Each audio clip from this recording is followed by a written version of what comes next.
Welcome to the Contractor Success Forum. Today we're talking about job costing and communication essentials. We here at the Contractor Success Forum are talking about this because we're here to talk about how to run a more profitable, successful construction business, and that has a lot to do with the cost and communicating those costs. And who is here to help us figure this out? We have Wade Carpenter, Carpenter and Company CPAs, who is a professional job coster. That actually exists. It's amazing. Couldn't And then get better. Stephen Brown with McDaniel Whitley Bonding and Insurance Company always needs that good information. And I am Rob Williams with Irongate Entrepreneurial Support Systems. And this is amazing. We started talking before we started this episode. It's like, whoa, we got to stop. This is just, Stephen, you want to know this stuff, don't you? And then Wade, tell us how you do it. Well, I just liked how you're bouncing that pencil around. Oh, was I bouncing? And I was excited. Yeah. I was like hyped up. He's making up titles for people too. And... Yeah. You're like the man though, Wade. Hey, it's a popular topic, job costing. So we're going to talk about it. Job costing, communication. I've got some financials, Wade, I need from one of my customers. And here it is August. I need it to be end of June. And I've got end of April that's halfway good. And I got to give them a big decision on something big like tomorrow. And they say, well, we're putting it in, we're working as hard as we can. What's the slowdown, Wade? Why can't they get this information to me quickly? Well, I think there's a lot of things. And as you said, I think job costing is probably one of our more popular topics on here because I feel like a lot of the owners really don't have good job costing. And if they do, the information they get is not great. And so they want to improve that as much as they can. And from my perspective, formerly as an auditor and somebody that does this remotely now, it doesn't matter whether it's in person or remote, communication is key to getting it right. And too often the problem with all these contractors is they can't get the information. So why can't they get the information? What's going on here? Well, we can talk about that. But first of all, the project managers and field people, I know Rob was saying this too, but they generally hate paperwork. They don't want to work in the field all day and do paperwork all night. But the accounting needs information timely, not just for reporting, but it also affects your cash flow. I know Rob used to have problems. Everybody has a problem with that. I've got one client that just hired a job costing expert who's also been a project manager and also as an accountant to come in as intermediary to try to get this information moving faster. Well, I guess I see there's three main things we need to make sure that happens. You got to design a system that's, number one, timely. You got to get it done. And it's hard to remember what you did 2 months ago, 6 months ago. You need to get it and get it quickly. And it needs to get out of that project manager's inbox to the accounting or the accounts payable as soon as possible. It doesn't need to sit on their desk. So those are things that are holding up cash flow. Get on top of it. Yeah. The second piece of that is it's got to be simple, because if they don't understand it, they don't understand how to do it, it's never going to get done. We try to make it easy as possible to communicate that.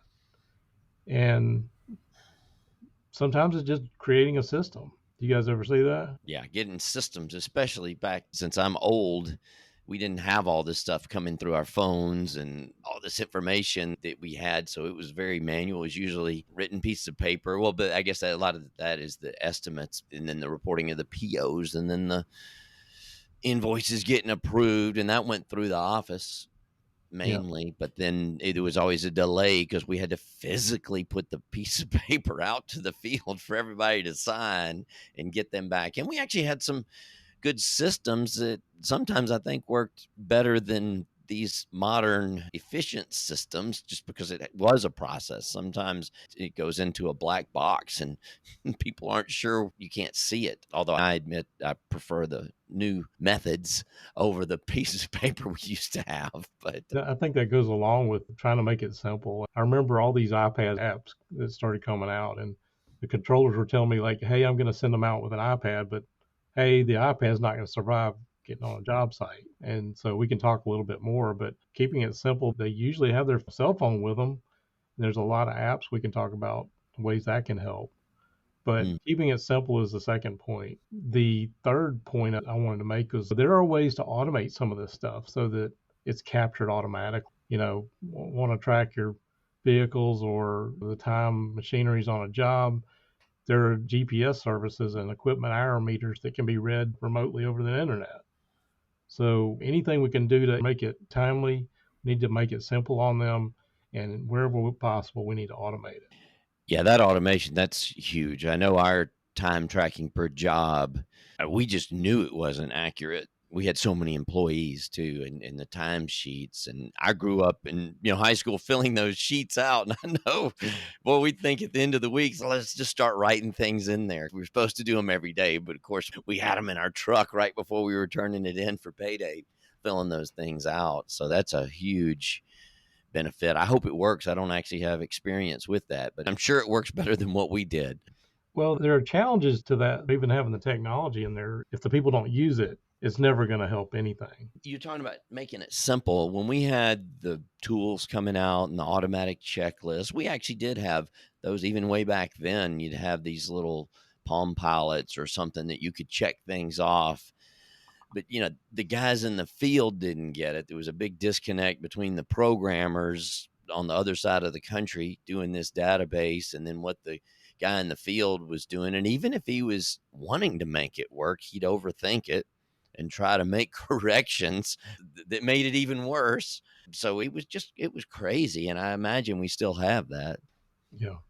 Well, it seems intuitive to me that if a project manager's getting a bonus or pay based on how a job performs, they're going to be obsessive about reporting the job cost, or maybe obsessive about underreporting job costs if I could get away with it. But I'm not saying anyone does that. I'm saying that if you have that accurate information, I guess you could say it's akin to saying, well, if you're trying to lose weight, you don't want to weigh every day because you'll just get discouraged. But you don't want to weigh every 5 years either. So what's the answer? You say the incentive to have that, because we did have that even back then, is their pay and their bonuses, but there was a disconnect. If they don't understand it, then it really doesn't matter that incentive is in there, because it's almost more frustrating. It almost causes more problems because they don't understand how it works together. So it really doesn't matter what the incentive is. And then the incentive some kind of backfired into just an argument because they didn't get the cost and stuff. So yeah, we didn't really find that the job cost bonuses motivated that job costing to work a lot better. Well, That's interesting. you tying that into cash flow, because making them understand how getting this in as well. But a lot of those project managers want those bonuses, and it is where you really need to be very specific about the expectations, which actually that may lead into some of the things that I'm going to give some tips later. But can we dive into a couple of specific issues that I see all the time? Oh, yeah. Well, labor and time tracking on a job. I know, Rob, you've talked about it in the past on the podcast, but if you got one house here or right on one right next door, they're putting it on the wrong job. Number one, making it very clear which one their job, the job naming, those kind of things. And even when they do, it's really tough to address that sometimes. Can you imagine building condos with that? That would be just a nightmare. Well, Townhomes that are connected and condos that are multi-story. I don't know how that GPS is going to figure that one out. Well, that is an issue, but there are time tracking apps that they do geolocation, so it can tell you where they are, as well as make it easy to clock in because they're doing it on their phone. The trick is getting them to do it. And sometimes saying, hey, if you don't get it done, you don't get a paycheck, or you don't get, and you can't be really harsh about that because you need your labor, but make an example of somebody that'll wake somebody up quick. Oh yeah.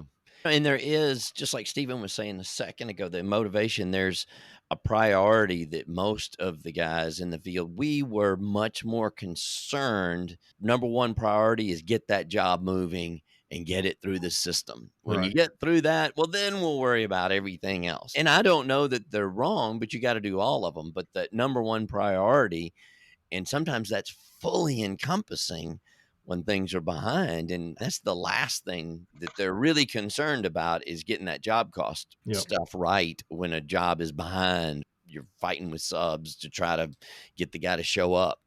Well, how do you get this information real time? You were talking about labor and timing, Wade. Well, there are apps out there that some of them are specifically geared to construction that will track these things, and they'll tie into your books to where you can have your list of jobs, and you can basically you do the geolocation and wherever they're clocking in. And we could talk about some of the other things like vehicles and stuff like that. I don't know how many of the sites have on-site admins too. That really helped us. We had enough volume going on each site that we would typically have an admin lady in the trailers with us. There'd be maybe 3 or 4 people working in that. And then she got all that right while the superintendent was out working. And he had to sign things off, but she was making sure all that paperwork and all that stuff happened.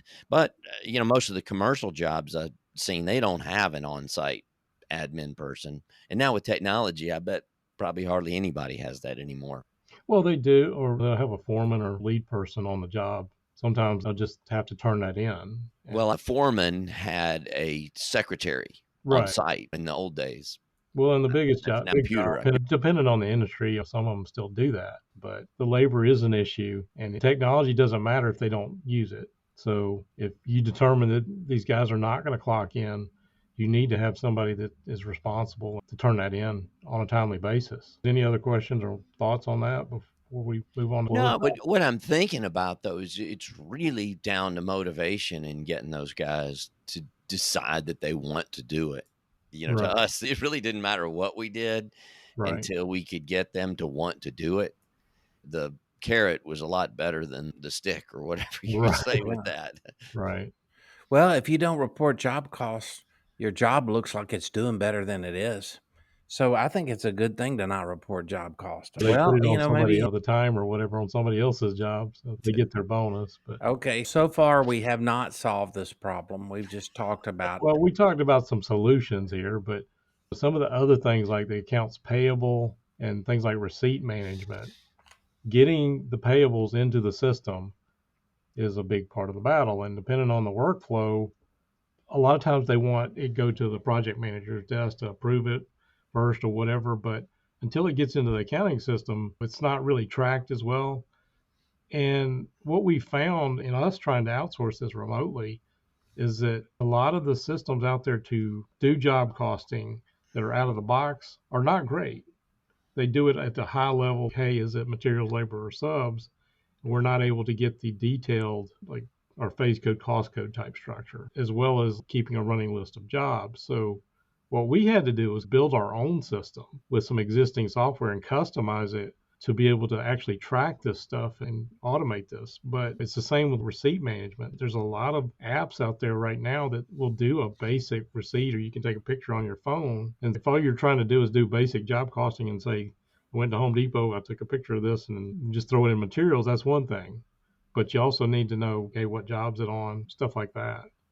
So again, we've had to build our own systems to where we try to make it very easy to pick the codes or come back and code it later, put it on the project manager's phone, depending on what's going on with it. They hate doing paperwork at night. So if they can do it when they're out in the field and they got a minute, that's the best time for them to remember this stuff. First thing in the morning, you're getting everybody out on the job.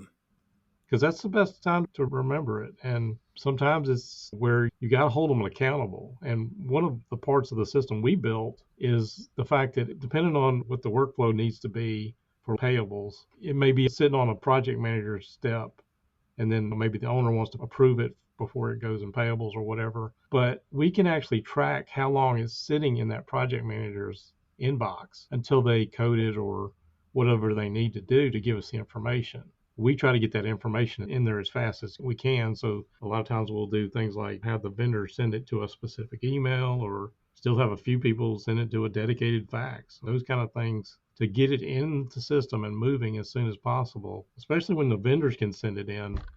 They want to get paid as soon as possible. So if you start it on the right path, instead of open the mail, give it to the project manager where it may get stuck and hung up in the system, a lot of times those things don't work. Yeah, I think having a conversation about how it works, what is done with the information they give us, it's just such a black box, and it makes them not feel involved. It makes them not care about it because they just don't understand. That should be good, I guess, on some of these episodes. Maybe we need to have a whole another episode where we describe what actually happens. And just, it's amazing what, I can't remember any examples now, but I do remember being totally shocked by some of the comments that they don't understand what happens with that information. Just a genie just gets this stuff and magically just throws it to Stephen over there for the bonding or something. I see that all the time. But Yeah, it's that disconnect. And we actually, I know some of our superintendent meetings, we'd have 20 superintendents sitting around this big table. And we get the people sometimes. Some of the best things was that person that owns this system, which, by the way, you need that in your system. You need somebody that actually owns this, that's accountable for it. If you don't have that, it's really hard to make everybody do this. But they would come in and explain this stuff. And then the empathy that sometimes these superintendents really kind of cared after that. They really felt sorry for those people after they found out what they had to go through.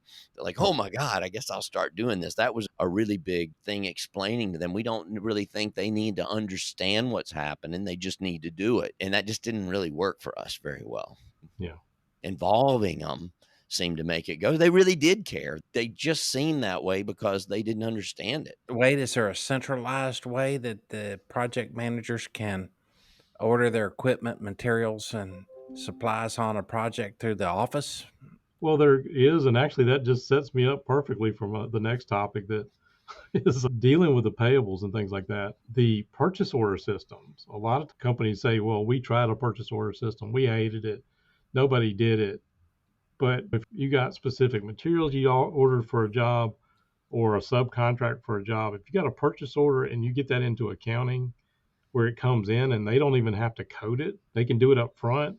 That's another great way to get the job costing done, and we don't have to bother these project managers.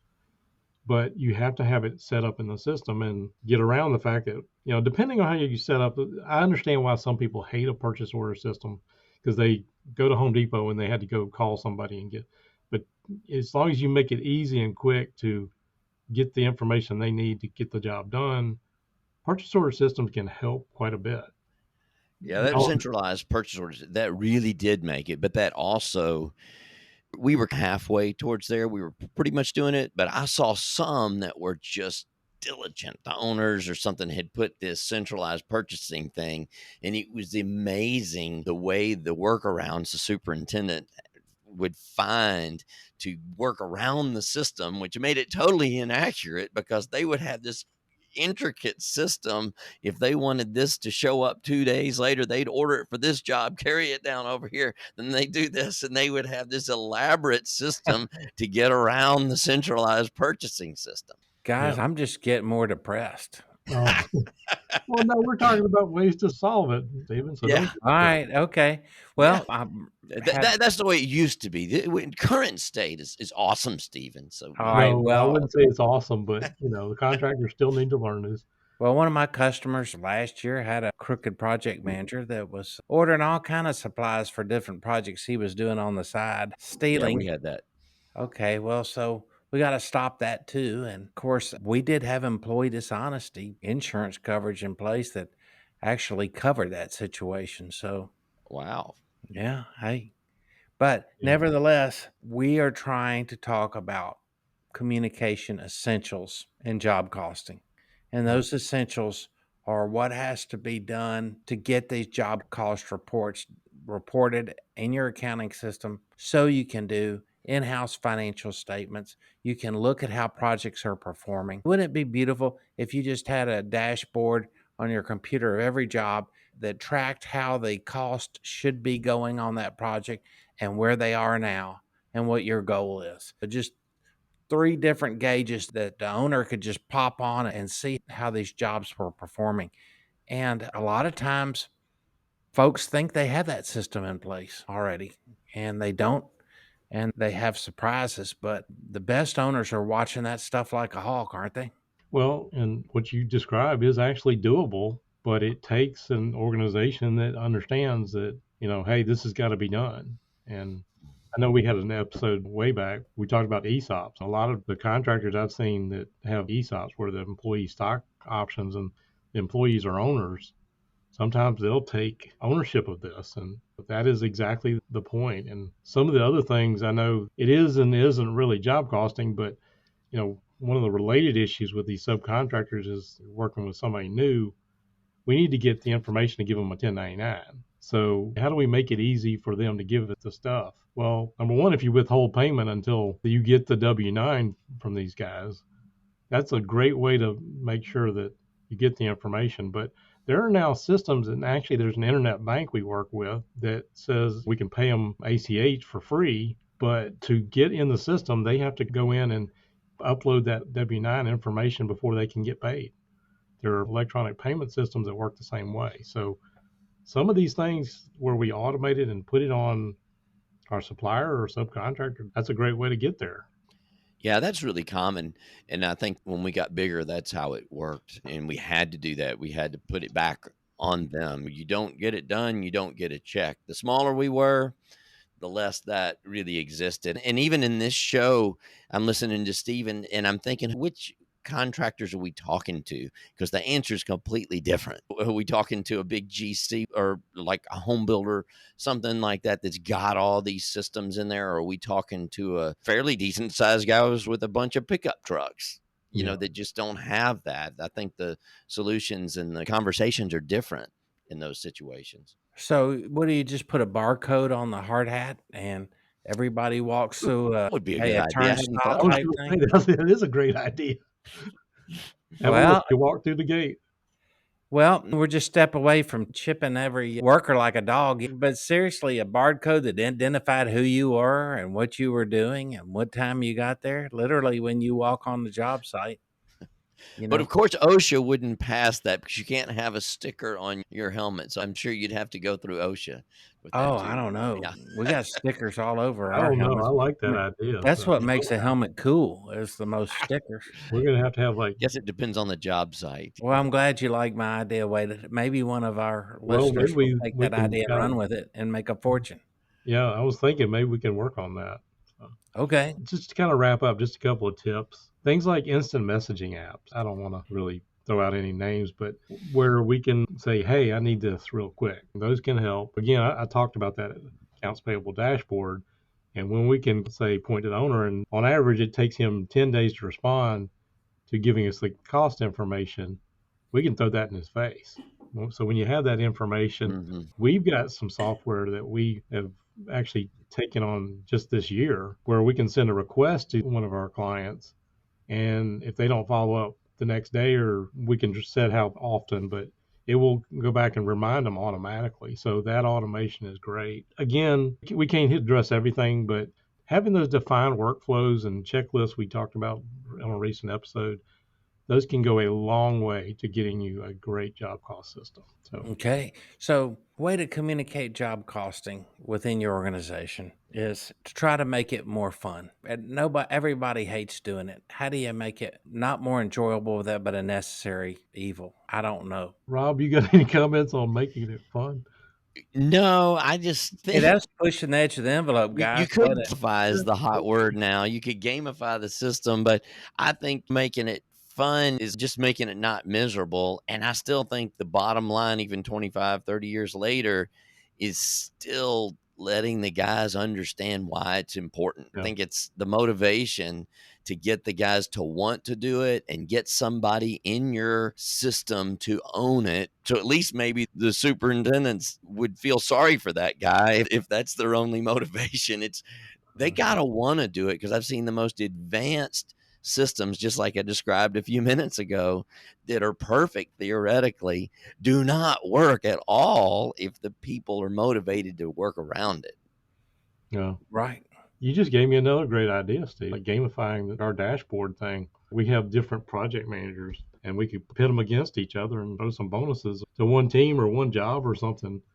I don't know, but oh yeah, we had a lot of gamification with the reports and stuff. We had this big room and we had graphs all over the walls. We had hired our CPA to come work for us, so he was the head of construction. And man, the whole room, this room was like 20 feet by 50 feet, big room, huge room, just covered with graphs and charts. And it was all their performances and stuff. So there was a lot of gamification there. Real-time stuff. That's exciting. Real-time information. And also, if you have this in place, you are getting your project managers to manage the project better, more efficiently, and also letting them know that doing this right takes stress off of you. It really does.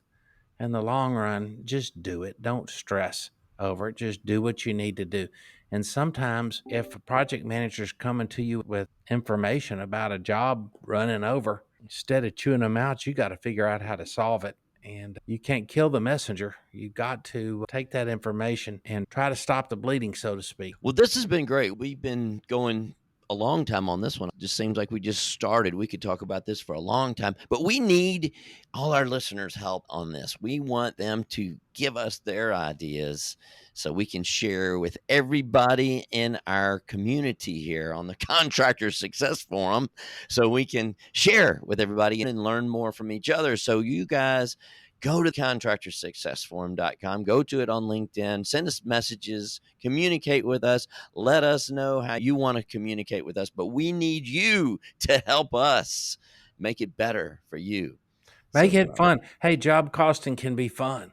Job costing is fun, Stephen. It's fun. It's getting thick in here. Employees too. Hey, great points, Wade. Thank you.